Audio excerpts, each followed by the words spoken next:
In the game of football, scoring 40 points in a singular game is quite the accomplishment for your team's offense.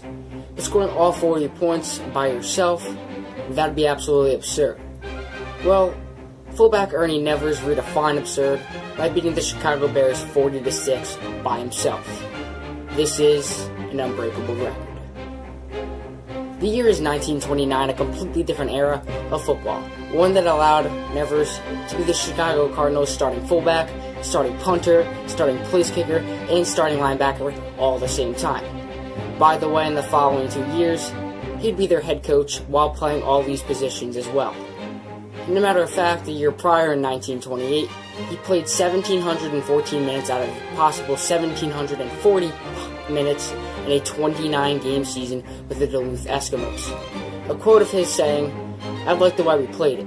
We went the full 60 minutes. We went from September to January, and from Maine to Texas to the Pacific Coast. In all, we played 29 games, and we only had a 16-man on the squad. If the coach took a man out of the game for a substitution, he got mad. That's how much we loved it." Anyway, it is Week 11, November 28th, Thanksgiving Day, in which the 4-6-1 Chicago Bears are taking on the 4-5-1 Chicago Cardinals in a battle for the Windy City. Just like a Cubs-White Sox game, but better and colder. Much colder. The game kicks off in about 6 minutes in the first quarter. Nevers scores his first rushing touchdown of the day, a 20-yarder. This would be one of 6 touchdowns to be exact, and which is another NFL record that will probably stand forever unless some kind of magic happens. There have been 2 others who have had 6 touchdown games, being Bears' Dale Sayers in 1965 and Browns' Doug Jones in 1951.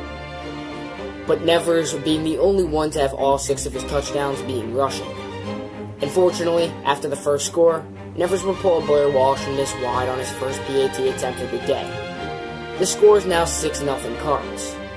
The ball would go back and forth until Nevers decided, you know what, enough is enough, and broke the plan on a 5-yard touchdown score up the middle. He would redeem himself on the extra point attempt and make the score 13-0 Cardinals. As we head into the second, both offenses stall, and there's nothing worth mentioning that happens. Just imagine Super Bowl 53 if you're having trouble. But don't worry. Good old Ernie would score his 3rd rushing touchdown of the day on a 6-yard score up the middle.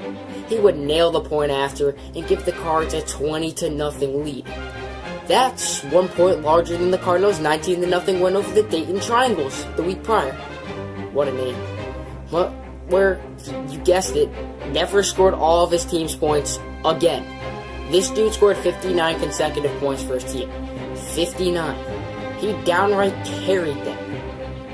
The Cards would take that same 20-0 lead into halftime, and now you would think the Bears would regroup and come up with at least some kind of plan to stop Nevers, but they didn't, because why would they? His name's Ernie. He can't be a threat. He's only scored 3 rushing touchdowns. He's not that good. The Bears, though, decided, you know what, entering the third quarter, we're going to try to get back in this monstrosity of a football game, and they strike first with a 60-yard touchdown pass thrown by Walt Homer to Gardy Grange. They would not convert on the point after and would put the score at 20-6. We have a football game. Well, not really. Ernie the Great would have his 4th rushing touchdown of the day and would indeed make the point after and make it 27-6 Cards, where all hopes of a football game quickly vanished. As we go into the 4th, it's pretty much nothing new. Nevers scores an additional 2 rushing touchdowns, putting him at 6 on the day. He would hit one of his 2 extra points, unfortunately pulling up Blair Walsh on one of them.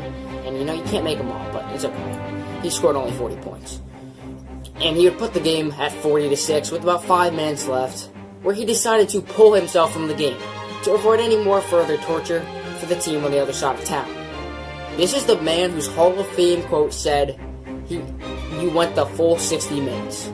But I guess when you have 40 points, you can do whatever you want to do, so that's okay. Nevers would play 5 years of pro football, where he'd be All-Pro in all 5 and was inducted to the first Hall of Fame class ever in 1963. He also played professional baseball and basketball. As a pitcher in baseball, he went 6-12 with a 4.66 ERA. Not good, but he got himself in the record books again by giving up 2 homers to the great Babe Ruth in his 60-homer season. Babe Ruth even made comment towards him saying that he likes the kid's speed, but for his best, he should go and stick to football, and it's a good thing he did, as Ernie ended up being a Hall of Famer. The man, the myth, the legend, Ernie Nevers, could do it all. In his record of 6 touchdowns, 4 extra points, and 40 total points in one game, will most greatly forever stand unbreakable. Thank you guys for watching. This is RZFL Sports with a new series to the channel, Unbreakable Records. If any one of you guys have an unbreakable record from any sport except for soccer, leave it in the comments. Soccer is just too much flopping for me, so nothing against soccer, but too much flopping. And thank you guys for watching. Let's go Browns. Dogs gotta eat. Trying to get another Browns Today out soon. And peace.